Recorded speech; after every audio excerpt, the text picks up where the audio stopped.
ayca jërëjëf Abdourahmane borom 1 2 jëlal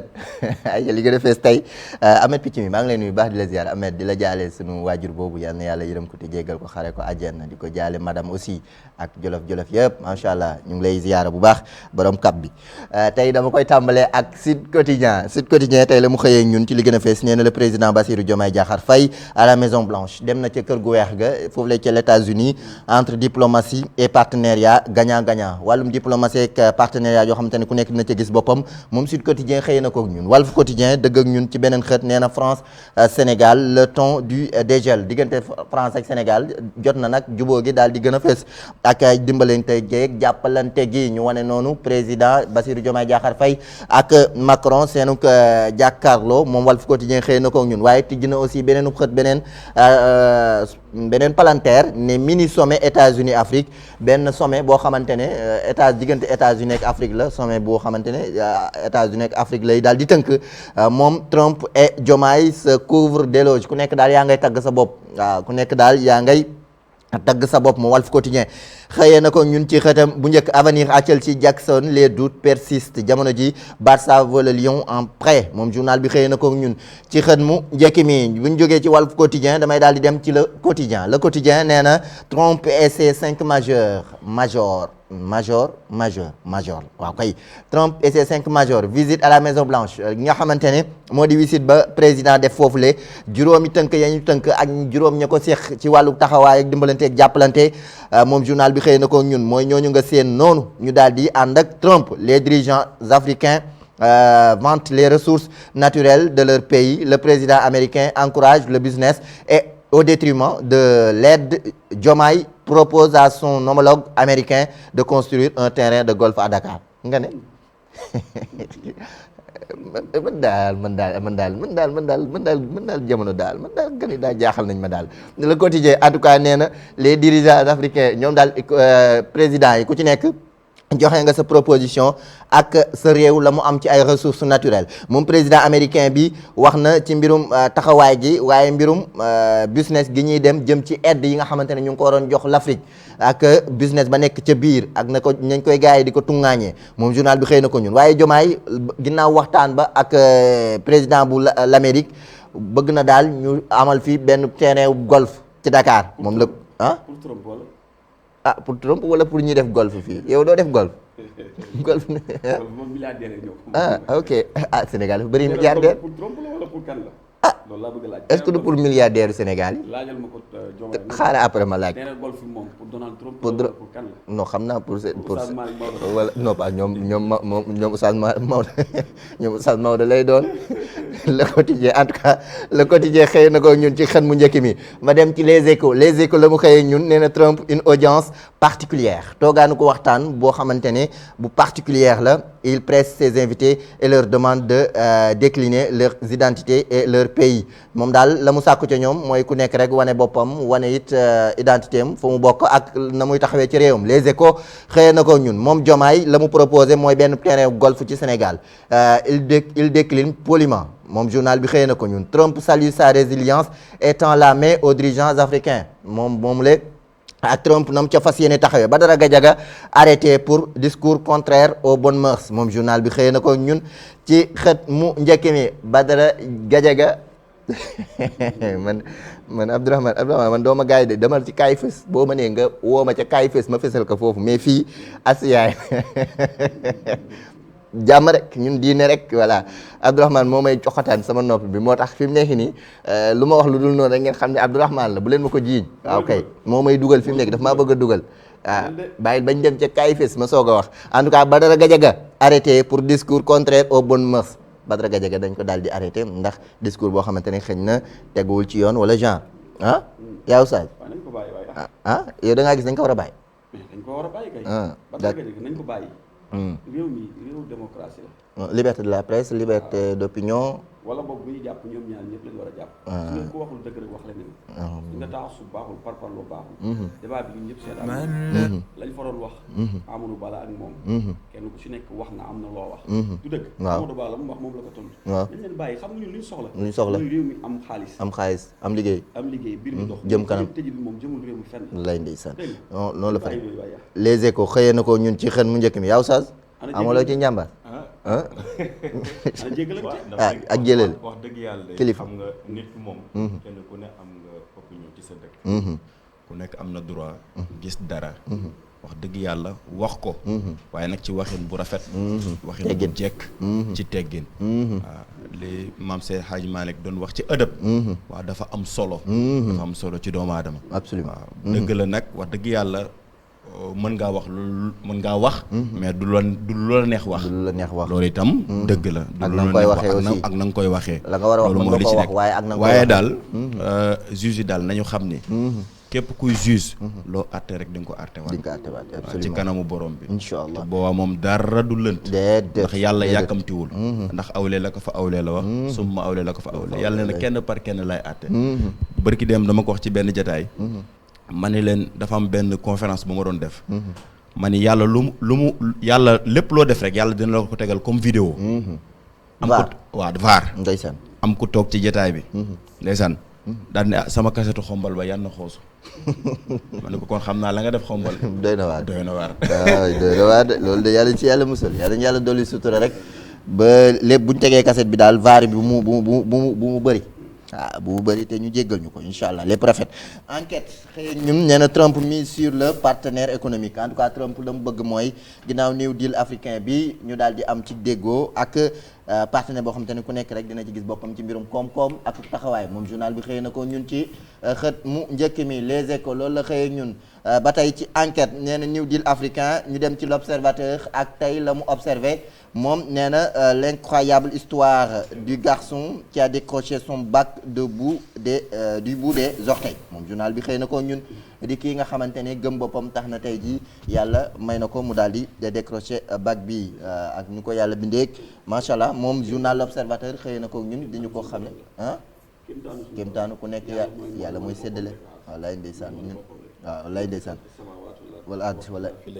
wallaay ndeysaan waaw yàlla nee na bind gi mën a bind sax ay kéemtaan a ngi ci kon ku mën a bindee ak ay tànkam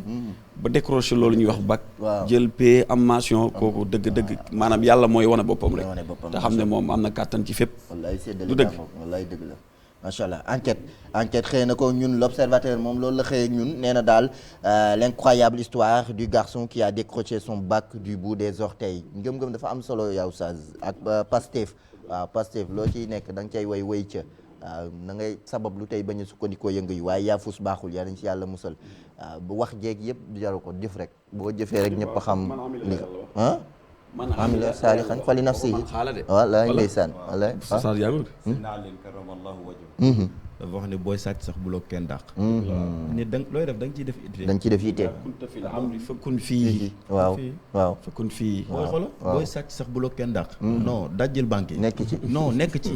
am ci rëx ba waaw ba bu la ci jàppee ñu xam ne kii kat waaw loolu góorgóorlu mais sàccantu yu ndaw donte ne sàcc baaxul donte ne sàcc baaxul donte ne sàcc baaxul mais looy def am ci Pastef am ci détermination waaw persévérance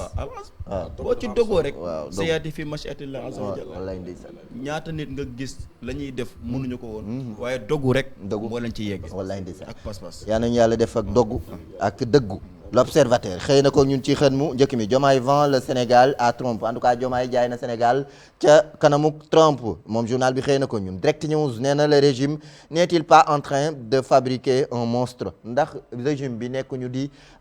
defar benn monstre ci ki nga xamante ne moo di Badara Gadiaga moom journal Direct News samp ciw laaj ñu dem ci laas nee na levée de bouclier de l'opposition et de la société civile jamono ji ak li muuroon opposition beeg société civile dafa mel ni bouclier ba daal dina dañ laas xëy na ko ñun ci xën mu njëkk mi placement en garde à vue de Badara Gadiaga ginnaaw ba ñu daal di dencee Badara Gadiaga moom journal bi xëy na ko ñun ci xën mu njëkk mi l'info la mu informé tey jile nee na pourquoi l'Afrique doit compter ses morts et ses vivants lu tax ci wàllu crise des données lu tax Afrique war a compter ñi ñàkk bakken ñi nga xamante ne moo ñoo di ay way dawlum ak ñi nga xamante ne ñoo di dund l'Afrique xam li mu yor ci doomu aadama ak ñi muy ñàkk moom l'info xëy na ko ñun ci naka crise des données bi nga xamante ne war nañ ko xam nee na daal seulement 10% des décès sont enregistrés en Afrique téeméer boo jël fukk yi rek la ñu xam ne la ñu enregistré la ñu xam ne faatu nañ waaw yeneen ñi ci des kenn xamul ndax dañoo faatu wala faatu nañ kenn xamul fan la ñu leen enregistré ñu jëkk say taxawaayu ci wàllu am ay données la voilà am ay données yoo xam ne dañuy xam ñiy dund ñi faatu ñaata lañ waaw loolu de donc fi mu nekk nii téeméer boo jël fukk rek lañ si xamagum lañ xam ne ñoo waaw faatu néew na ci Afrique wërngal këpp l'info xëy na ko ñun ci xët mu njëkk mi ñu dem ci beneen xët di yoor la mu yéegal tey nee na vers une nouvelle ère de coopération stratégique diggante jàppalante dimbalante ak États-Unis ak Sénégal relation bilatérale ñaari réew yi fas yéene joxante loxo ci liggéey ak jëm kanam loolu lañ soxla nañ ko yor xëy na ko ñun Le Soleil nee na business first en tout cas business moom la ñu war a njëkkee ci mini sommet USA Afrique di États-Unis d'Amérique moom journal bi xëy na ko ñun parmi les 5 chefs d'État invités le président Bassirou Diomaye Faye a plaidé pour un nouveau partenariat stratégique entre les USA et l'Afrique moom daal partenariat lay wax ngir Afrique ak États-Unis mën ko lëkkaloo Donald Trump sur Diomaye tu as été résilient et tu fais un travail fantastique waaw da nga ñëw soppi lu bari te yaa ngi def liggéey bu am solo loolu la ko Donald Trump daal di taggee ci xën mu njëkk Le Soleil Trump tend la main mais vise la carte en tout cas Trump daal di nataala loxoom waaye mu ngay vise leneen Le Soleil xëy na ko ñun ci xën mu njëkk ku nekk yaa ngay seet sa intérêt réew mi quotidien nee na les fleurs de Trump à Diomaye fleurs ya mu sànni Trump moom Bassirou Diomaye Diakhar Faye Trump la mu sànni Bassirou Diomaye Diakhar Faye ci ay tagg moom réew mi quotidien xëy na ko ñun ca mini sommet Afrique juróomi chef d'état ya seexoon Donald Trump nee na daal il a un parcours très intéressant journal bi xëy na ko ñun il a l'air très jeune mais il fait un travail fantastique en tout cas jaar am na yoon gu tarkala ndurul na ndaw waaye tamit mu ngi def liggéey bu am solo l'ancien gouvernement l'a traité de manière très injuste en tout cas gouvernement fi nekkoon traité nañu ko ci manière boo xamante ne tarkal mais il a tenu bon alors félicitations pour cela les non-dits d'une invitation à Washington journal bi xëy na ko ñun ci xën mu njëkk mi nekk tagg gi nga xamante ne Donald Trump tagg na ko président Bassirou Diomaye Diakhar Faye sunu njiitum réew tribune la dictature s'installe Gadiaga arrêté Amadou Ba qui a parlé de clients et de prostituées libres journal bi xëy na ko ñun nee na dafa mel ni dañoo gis mbirum ku man am ndey ak kumba amul ndey Amadou Ba mi nga xamante ne wax na te kenn tëju ko nga xamante ne moo di Badara Gadiaga wax na te tëj nañ ko tribune xëy na ko ñun ci xën mu njëkk mi ñu tëjee ko ak wàllum tàggat yaram sport Jamil Faye membre de la coalition Mahdi 2025 notre candidat a une vision très claire candidature Madi Touré ak ki nga xamante ne mu ngi koy jàppale nee na daal suñu candidature bi ak la ca leer bu ñu sañoon daal ngeen jox ñu daal di doxal noonu waaw Jamil moo yoroon GFC te yàgg naa bëgg fédération bi Madi Touré pareil mais oustaz xanaa ancien joueur nga woon waaw xam naa nag daal sport daal bëgg nañ ko déet damay xanaa ancien joueur nga woon waaw dafa mel de foo daan jàpp laaf bi nga daan jàpp wala ci kaw oustaz toñ na foo daan jàpp wala ci attaque bi oustaz ma génne match yi ndax oustaz damaa gis ni saa yu ñuy wax ci football rek ci actualité rek maanaam day mel da nga ciy xam lu bëri daal ma à part téere yi moo toogee ci télé moom à part téere yi moom non sport nga fekk may seetaan moom loolu suñu yëf la moom football moom suñu yëf la mais Madi mérito na ko waaw Madi Touré waaw ndax def na ay preuve am preuve yi mu wane mooy centre bi mu def muy génération foot gis nga résultat yi mu indil Sénégal du dëgg waaw loolu kooku nag bu nee jox leen ma nañ ko jox ñu xool waaw moom Jamil ci professionnel la de gars yi tam xam nañ daal mu ngi noonu mi ngi noonu daal moom yàgg na ci waaw comme waa ji tamit waa ji nu mu defe naa demoon na campagne bi passé waaw